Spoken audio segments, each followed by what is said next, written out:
সে একজন খুব অনুভূতিপ্রবণ মেয়ে। ভালোবাসলে মন খুলে দেয়, কিন্তু মন ভাঙলে আর কিছুই বলে না। সে শুধু চেয়েছিল একটু যত্ন আর নিঃস্বার্থ ভালোবাসা। তার প্রিয় মানুষটি সবসময় তাকে বলত, তুমি যা বলো, আমি তাই করি। তাও বলো আমি তোমাকে ভালোবাসি না। কিন্তু মেয়েটা মনে মনে ভাবল, ভালোবাসা কি শুধু বলে দিলে বোঝা যায়?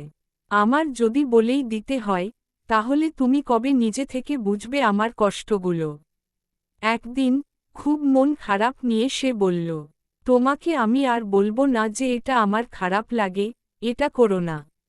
যদি সত্যিই আমাকে ভালোবাসো, তাহলে তুমি নিজে থেকেই বুঝবে, নিজে থেকেই বদলাবে আমি না বললেও। ছেলেটা চুপ করেছিল। সে বুঝল না, এই চুপ করাটাই মেয়েটার সবচেয়ে বড় অভিমান। সে ভেবেছিল, মেয়েটা রাগ করেছে, আবার ঠিক হয়ে যাবে, কোনো ব্যাপার না। সময়ের সাথে মেয়েটা বদলে গেল। অভিমান, অভিযোগ আর কিছুই করত না। শুধু ভিতরে ভিতরে দূরে সরে গেল।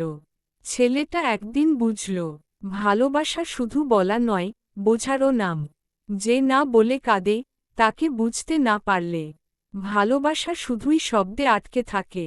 ভালোবাসা তখনই সত্যি হয়, যখন কিছু না বললেও কেউ নিজে থেকে বুঝে যায় কোন কাজটা কষ্ট দেয় আর কোনটা ভালোবাসা হয়ে থাকে।